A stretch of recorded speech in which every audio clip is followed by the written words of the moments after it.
Buenos días, jóvenes, ¿cómo están? Hola, profesor, buenos días.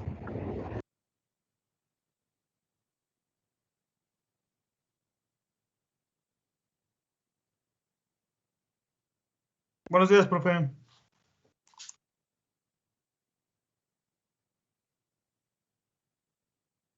Vamos a continuar con un nuevo tema, recordando que la última sesión lo que les expliqué fue, en este caso, lo que corresponde a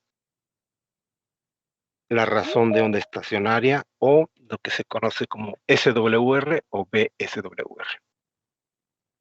Entonces voy a mostrarles unos desgloses matemáticos de unas ecuaciones que nos van a llevar a algo interesante que les voy a comentar cuando lleguemos a ese punto. Entonces, para eso voy a compartirles mi pantalla. Creo que ya la pueden ver.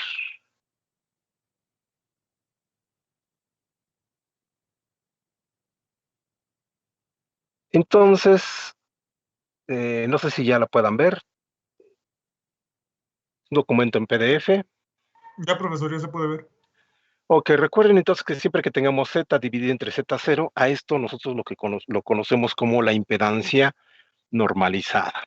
Y esta, si recuerdan, les comenté la sesión pasada que se denota como Z testada, es decir, Z con una rayita en la parte superior. Normalmente así se conoce como Z testada. Y es mejor utilizar Z testada, sabiendo que es la impedancia que puede ser en el receptor o en cualquier punto de la línea normalizada. ¿Ok? Y para eso, pues tenemos que saber cuánto vale el valor de Z0 para desnormalizar. Pero bueno, a partir de ahora, vamos a utilizar mucho lo que es la impedancia normalizada como Z testada. O puede ser ZR testada o Z testada. Pero hay que, en este caso, pues entender a qué se refiere. Y entonces este es igual a 1 más el coeficiente de reflexión dividido entre 1 menos el coeficiente de reflexión. Donde sabemos que la impedancia normalizada está constituida por una parte real, que en este caso lo vamos a denotar con la letra R minúscula o la R, y una parte imaginaria, que en este caso ese término lo vamos a, en este caso, permítame un segundo, déjame esos compañeros, que en este caso lo vamos a asignar como una X, que se refiere a lo que es la parte imaginaria. Pero también sabemos que el coeficiente de reflexión, ¿sí? Lo podemos representar de dos maneras. Uno como tal, como el coeficiente de reflexión, y el otro como la magnitud del coeficiente de reflexión. Para nosotros, lo que hasta ahora es más útil es el coeficiente de reflexión. Y este está constituido por una parte real, que ahora le vamos a utilizar la variable u, y una parte imaginaria, que en este caso la vamos a utilizar para la parte imaginaria, la letra v.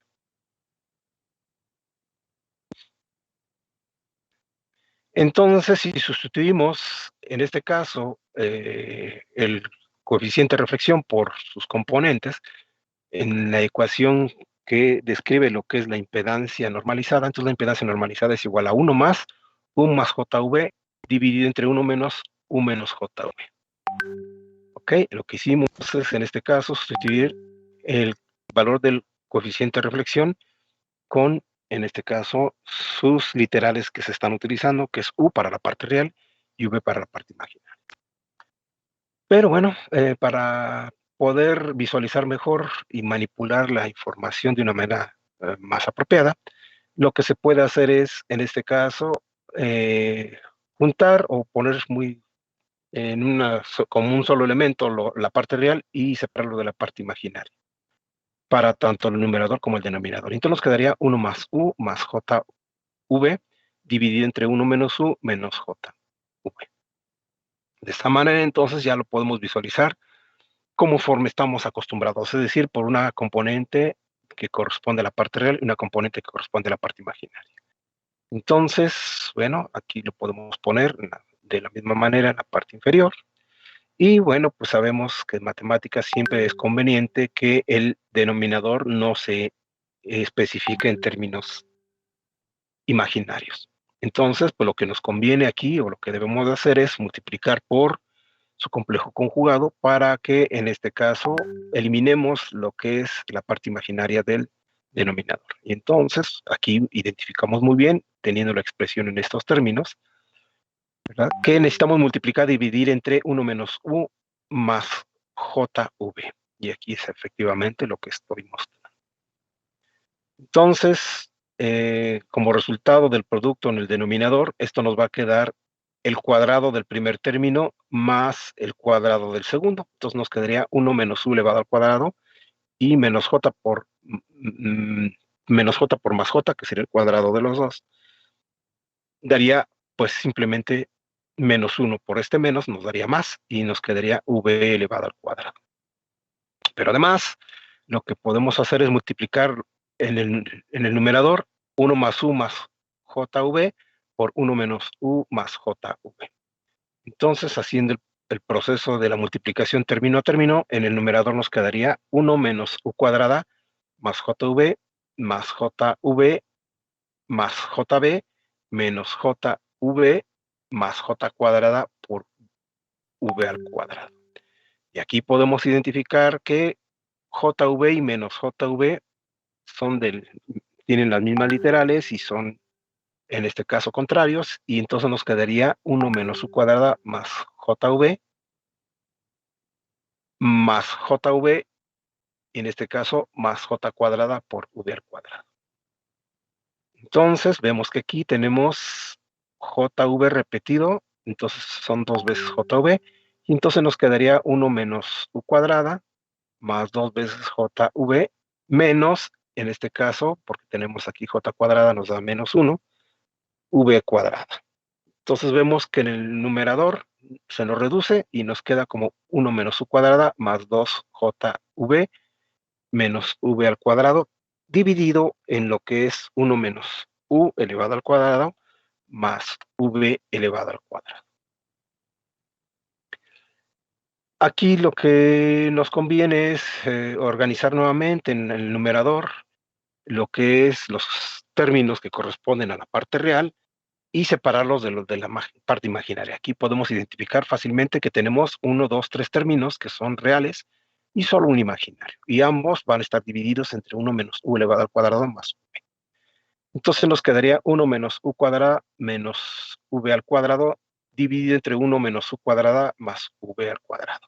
Más J, que multiplica 2V dividido entre 1 menos U elevado al cuadrado más V al cuadrado. Pero sabemos que esto es igual a la impedancia normalizada. Y que esa impedancia normalizada pues consta de un componente, una parte real y una parte imaginaria. La parte real la vamos, en este caso, a denotar con la literal R y la parte imaginaria con la literal X. Entonces, si hacemos la igualación de R con este término y X con este segundo término, que es el imaginario, entonces tenemos que R es igual a 1 menos U cuadrada menos V al cuadrado dividido entre 1 menos U al cuadrado más V al cuadrado. Y a eso le vamos a llamar ecuación A. Y luego para el caso del imaginario, que sería X, esto es igual a 2V dividido entre 1 menos U al cuadrado más V al cuadrado. Permítanme un segundo. Entonces tenemos ya las ecuaciones que corresponden a cada uno de los términos, tanto el término real como el término imaginario, que pues provienen de lo que es la impedancia normalizada. Entonces, si utilizamos la ecuación A y la trabajamos, entonces podemos tener lo siguiente. Sabemos que R es igual a 1 menos U cuadrado menos B elevado al cuadrado dividido entre 1 menos U elevado al cuadrado más V elevado al cuadrado. Si aquí, en este caso, despejamos el denominador del término del lado derecho de la ecuación, nos quedaría entonces que R multiplica 1 menos U elevado al cuadrado más V al cuadrado, y esto va a ser igual a 1 menos U cuadrada menos V elevado al cuadrado. Entonces, aquí lo que podemos hacer es, en este caso, expander el binomio o llevar a cabo la expansión del binomio, que sería el cuadrado del primero, nos quedaría 1 menos, tenemos menos, el doble del primero por el segundo, que nos quedaría 2U, más el cuadrado del segundo, que sería menos U, sería más U cuadrado, más V al cuadrado. Todo esto multiplicado por R. Del lado derecho de la ecuación nos queda intacto, nos queda 1 menos U cuadrada menos V elevado al cuadrado.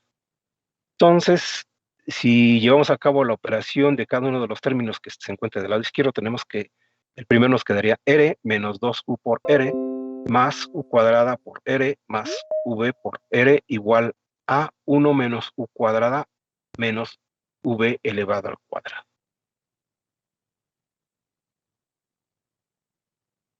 Entonces, si igualamos a 0, es decir, pasamos al término que se encuentra del lado derecho de la igualdad al lado izquierdo, nos quedaría R menos 2 por U más U cuadrada por R más V por R menos 1, porque ahí tenemos más 1, nos queda con menos 1.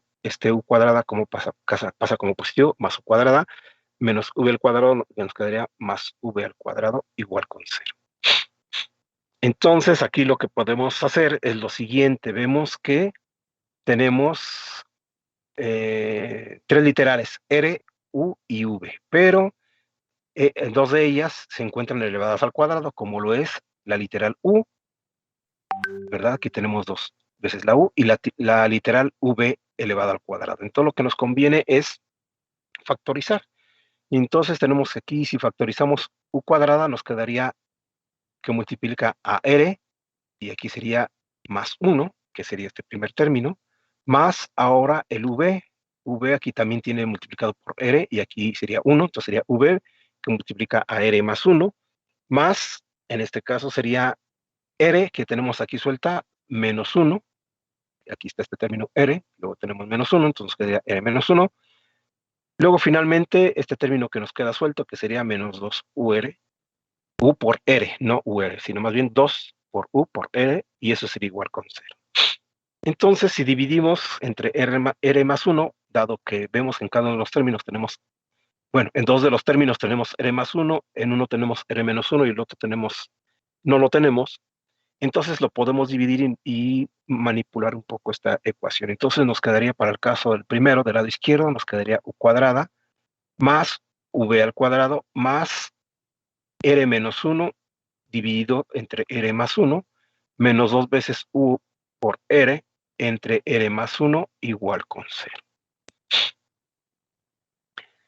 Entonces, aquí lo que se puede hacer es simplemente reorganizar el término que está del lado izquierdo y pasar el término de r menos 1 entre r más 1 que se encuentra del lado izquierdo de la igualdad al lado derecho. Entonces, esto nos quedaría u cuadrada menos 2 veces u por r entre r más 1 más v al cuadrado igual a menos, porque este está con signo positivo, pasaría con signo negativo, r menos 1 entre r más 1. Entonces, aquí lo que podemos hacer es identificamos estos términos, y aquí tenemos el cuadrado de u, y aquí tenemos u sin el cuadrado, es decir, con un exponente igual con 1.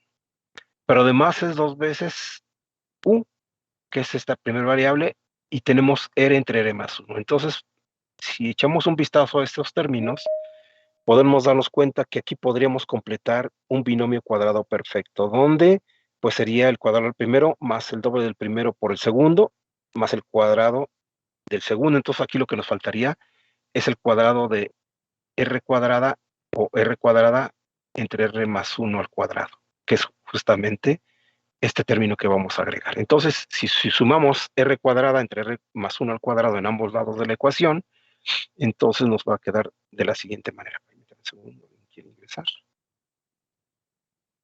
Ya se arrepintió, ya salió.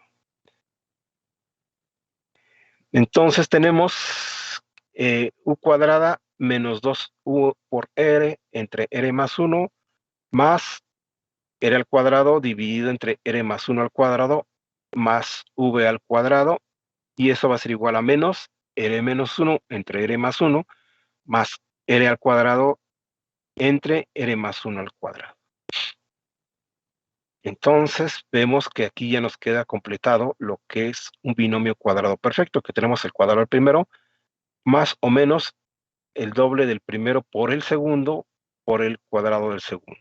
Entonces esto nos queda representado como u menos r entre r más 1 elevado al cuadrado más v cuadrada. Y vemos que del lado izquierdo de la ecuación lo tenemos ya en una representación más corta, más sencilla. ¿Y qué pasa del lado derecho? Bueno, del lado derecho pues nos queda un poquito más complicado, pero lo que podemos hacer es sacar como común denominador r más 1 elevado al cuadrado, y aquí lo tenemos. Entonces, r más 1 al cuadrado entre r más 1, pues nos da r más 1. Entonces tenemos que ese r más 1 tiene que multiplicar al término de menos r menos 1. Entonces, es lo que nos queda. Menos r menos 1 por r más 1 más r elevado al cuadrado. Todo eso dividido entre r más 1 al cuadrado. Entonces, aquí lo que podemos hacer, bueno, del lado izquierdo ya vimos que aquí está, ya se hizo la máxima reducción posible. Ahora lo que tenemos que hacer es manipular matemáticamente con el álgebra correspondiente lo del lado derecho, que es muy sencillo. Lo que podemos hacer en principio es multiplicar los términos que están en el paréntesis y después por el signo menos que está afectándolos a ambos. Entonces vamos a ver, esto nos quedaría r cuadrada menos r más r menos 1 multiplicado por menos más r elevado al cuadrado, y todo dividido entre r más 1 al cuadrado.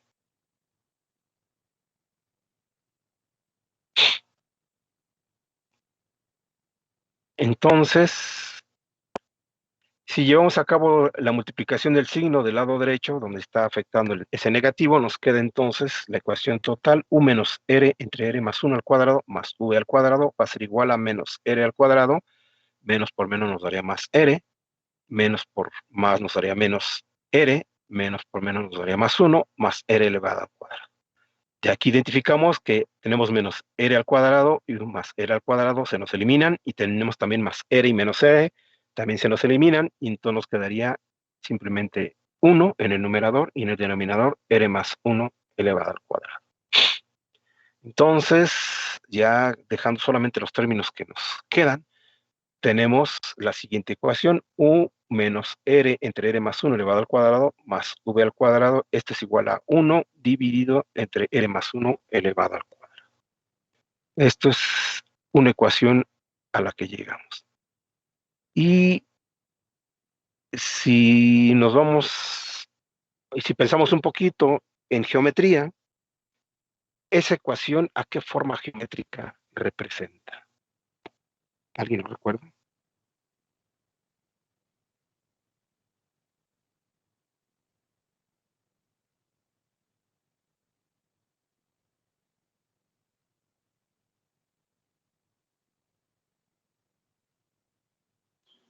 Un círculo. Correcto. Esa expresión matemática lo que nos representa es la ecuación del círculo.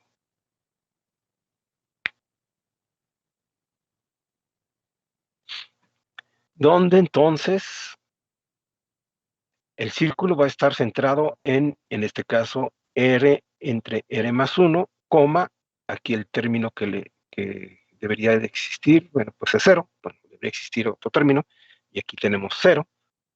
Entonces, nos quedaría simplemente con un círculo ubicado en la parte real, sería R entre R más 1. Digo que en la parte real porque recordemos que lo que nosotros manejamos en esta asignatura, pues son, en este caso, cantidades complejas. Entonces tenemos la parte real que sería R más 1. Entonces a esto le vamos a llamar RE, que sería igual a R entre R más 1.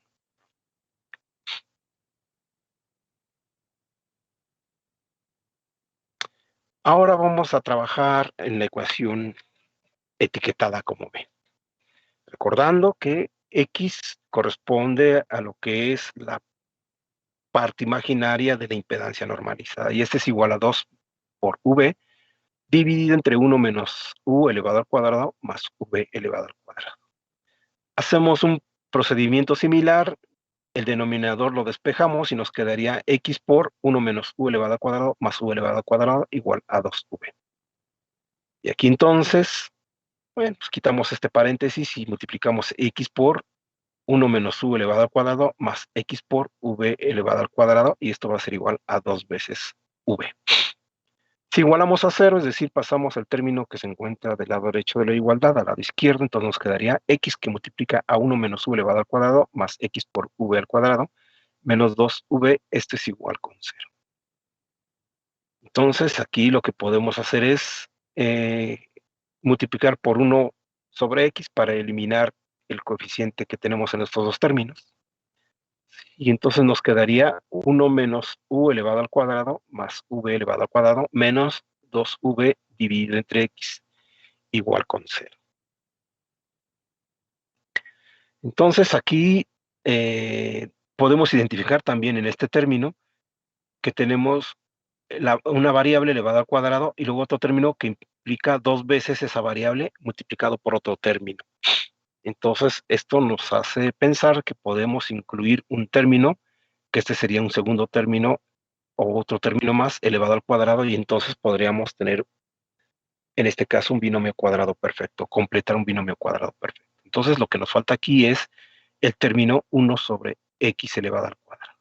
Entonces, por esa razón, pongo aquí que si sumamos 1 sobre X elevado al cuadrado a ambos lados de la ecuación, entonces nos quedaría 1 menos U elevado al cuadrado más V al cuadrado menos 2V entre X más 1 sobre X cuadrado será igual a 1 sobre X cuadrado.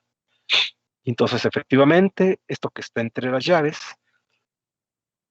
es el resultado del desglose de un binomio cuadrado perfecto, que sería el cuadrado del primer término más o menos 2 veces el primero por el segundo, más el cuadrado del segundo. Entonces nos quedaría V menos 1 sobre X elevado al cuadrado.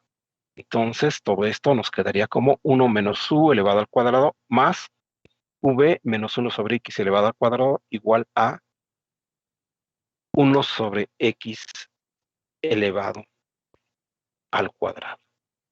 Nuevamente vemos que son dos términos elevados al cuadrado con que se igualan a un tercero, y nuevamente esto corresponde a la ecuación de una forma geométrica que es el círculo. ¿Okay? Igual como en el caso anterior, entonces tenemos el círculo. Y entonces el círculo ahora va a estar centrado en 1 menos. Ahora tenemos aquí que está el 1 de este lado, y el otro término sería X. Entonces, como estamos manejando la parte imaginaria de lo que es la impedancia, entonces IM es igual a 1 sobre X. 1 sobre X, que sería esa parte imaginaria.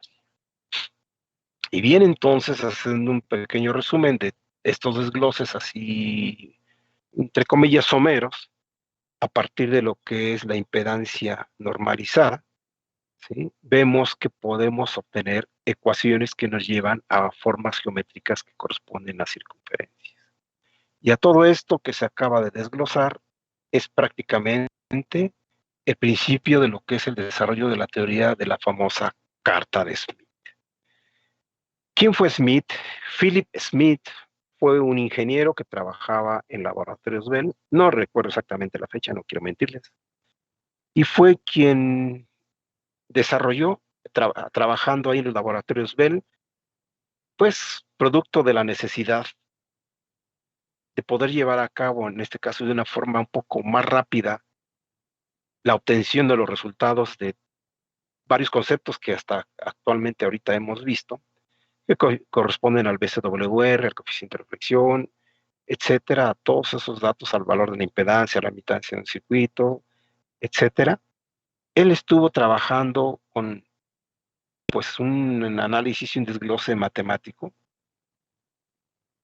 para tratar de ver si se podía hacer una, o mejor dicho, desarrollar una técnica que permitiera, en este caso, hacer cálculos de una manera más rápida utilizando un método gráfico. En su momento, cuando Philip Smith propuso, de hecho publicó esta teoría en las revistas y después muchos empezaron a utilizarla y vieron que efectivamente era válida, que lo que se resolvía con la propuesta de Philip Smith con su famosa carta coincidía muchísimo con los valores analíticos o los resultados obtenidos de manera analítica. Y pues a esa famosa carta, que él no le llamó carta de Smith, obviamente pues su apellido y él no le llamó carta de Smith, a esa metodología en honor a él y como reconocimiento y su contribución científica, bueno, y más que científica, más que nada ingenieril, para resolver problemas de índole ingenieril, obviamente, se le denominó carta de Smith. Y todo el mundo desde ese entonces lo conoce como la famosa carta de Smith. Que esa carta de Smith no es más que un método gráfico para tratar de encontrar los valores que previamente les acabo de comentar. Es inminente que en la época en que Philip Smith desarrolló esto es porque en ese momento no existían los medios que ahora tenemos, que son las famosas computadoras. Ahora con MATLAB, con matemática, con Maple, con cualquier programa que en este caso nos resuelva cosas matemáticas, le podemos meter las fórmulas y saber cuáles son sus resultados de forma analítica. Y no solo eso, sino también podemos hacer gráficos en R2, en R3, ¿verdad? En histogramas, etcétera. O sea, ahora, gracias al desarrollo de la computadora, pues se pueden llevar a cabo muchas cosas. Pero en ese entonces, ellos no tenían estas herramientas. Entonces, por esa razón, desarrollaron métodos como el de la famosa carta de Smith, ¿sí? Que sustituía mucho al uso de la calculadora. Es decir, simplemente con una sumadora, porque en ese momento las calculadoras tampoco existían así de tipo científicas como ahora las hay, ¿sí? Con puras sumas y restas se podían hacer algunas operaciones y llegar a los resultados, sobre todo con números complejos, de una manera, ¿sí? Mucho más fácil. Obviamente para solamente cálculos relacionados con lo que son teoría de las líneas de transmisión. Y entonces, como vemos, esto nos lleva a lo que es ecuaciones de la circunferencia y por consiguiente la famosa carta de Smith, que ahorita se las voy a mostrar. No sé si ya la pueden ver en pantalla. Sí. Vemos que son una circunferencia exterior y bueno, tiene otras circunferencias, ¿verdad? Pero si lo vamos, en este caso, haciendo una aproximación, un acercamiento, vemos que todos son círculos. No hay ningún cuadrado, bueno, aquí cuadraditos, pero son producto de las intersecciones con circunferencias. Podemos ver que hay muchos círculos. ¿Dónde están, en este caso, el inicio del círculo? Pues es difícil de poderlo saber. Pero pues él determinó todo esto y pudo, en este caso, presentar su propuesta, que es esta conocida, famosa carta de Smith. Entonces, con esta carta de Smith, ¿sí? Se puede llevar a cabo, en este caso, los mismos, la obtención de los mismos resultados que se llevan a cabo en forma analítica. Cabe hacer mención que la carta de Smith es muy útil para algunos casos, para otros no es que sea útil, sino que es más rápido muchas veces hacer los cálculos de forma analítica. Es un poquito más complicado tratar de hacerlo con la carta. Yo les voy a enseñar cómo es que se hacen esas determinaciones o cómo llegar a esos resultados. Y de hecho ustedes podrán ver efectivamente que para algunos casos de cálculos que no son tan complicados, es más fácil hacerlos de manera analítica, ¿sí? Pero hay otros, como por ejemplo, puedo adelantar un poco, que vamos a ver mucho más adelante, lo que son los famosos procesos de acoplamientos con 1 y 2 stubs, que en su momento explicaré, ahorita no voy a comentar nada de ello, o detalles de ello.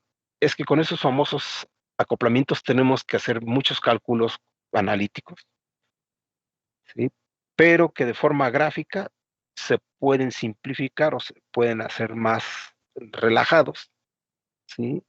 Haciendo uso de la famosa carta de Smith. En su momento, cuando apareció, fue súper útil. ¿Por qué? Pues como les comenté hace un momento, dado que no tenían los medios tecnológicos que nosotros ahora pues tenemos a la mano, pues era pues bastante complicado poder llevar a cabo los cálculos. Se tardaban mucho tiempo en entregar los resultados. Ahora esto es muchísimo más rápido.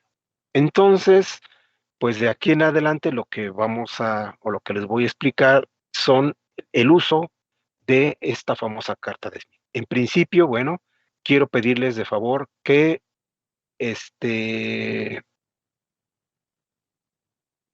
impriman esta carta, esta famosa carta de Smith. Permítanme un segundo. Déjenme hacer una operación. Déjenme subir aquí. Pueden ver que estoy abriendo la sección de archivos. Y aquí en la sección de archivos lo que voy a hacer es subir la carta de Smith. Déjenme subir. Aquí está. Para que por favor la descarguen y que la impriman. La carta de Smith, ya aquí está. Déjenme abrirla para ver si se puede visualizar. Aquí está ya. Ya se encuentra aquí como material la carta de Smith. Lo único que tienen que hacer es aquí darle en los puntitos y le dan en descargar, ¿sí? La descargan y entonces, por favor, necesito que la impriman. ¿Cuántas impresiones? Pues hagan muchas impresiones. Para la clase de mañana, necesito que por lo menos tengan una impresa. Esta carta es muy útil y de hecho se trabaja en forma impresa. Aquí, bueno, yo les voy a ir haciendo algunos señalamientos y ustedes los van a ir en este caso apuntando en su carta.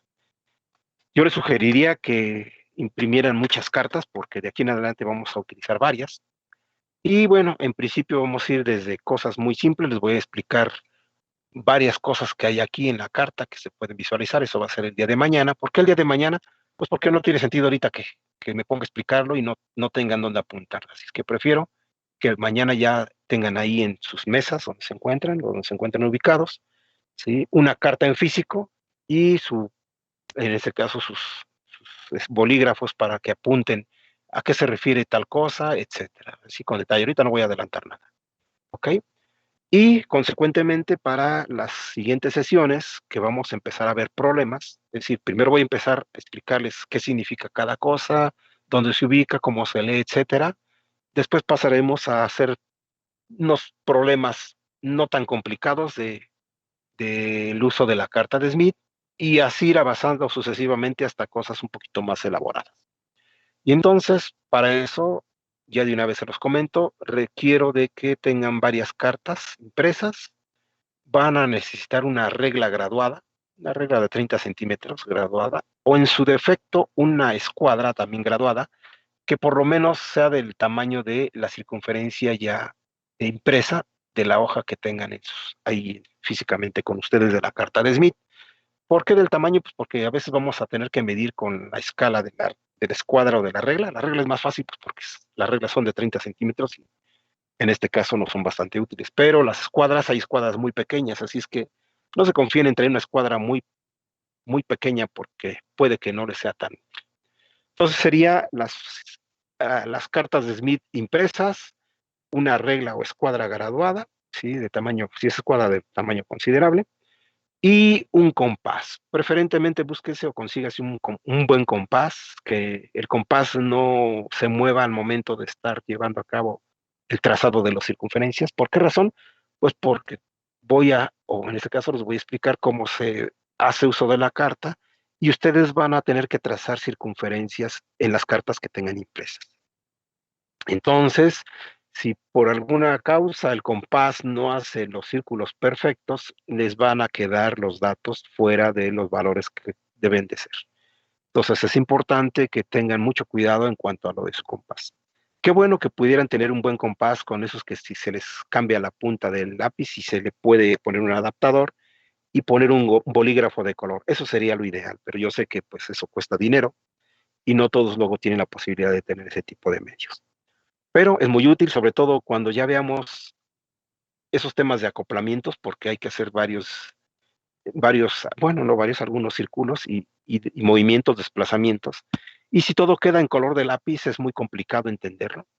A veces es más fácil hacerlo por colores, así es que mi sugerencia es que si pueden tener bolígrafos o plumones de colores delgaditos, los utilicen para que cuando, en este caso, requieran hacer uso de la carta, pues le den una repasada. Yo sé que ahorita pues van a aprenderlo para, en este caso, demostrar que sí aprendieron el uso de la carta, pero al paso de los años seguramente se les va a ir olvidando porque no es un uso que se herede cotidiano. Entonces, cuando necesiten auxiliarse para hacer algún cálculo, una determinación más adelante, utilizando esta técnica, pues que te les sea fácil recordar cómo es que se lleva a cabo el procedimiento.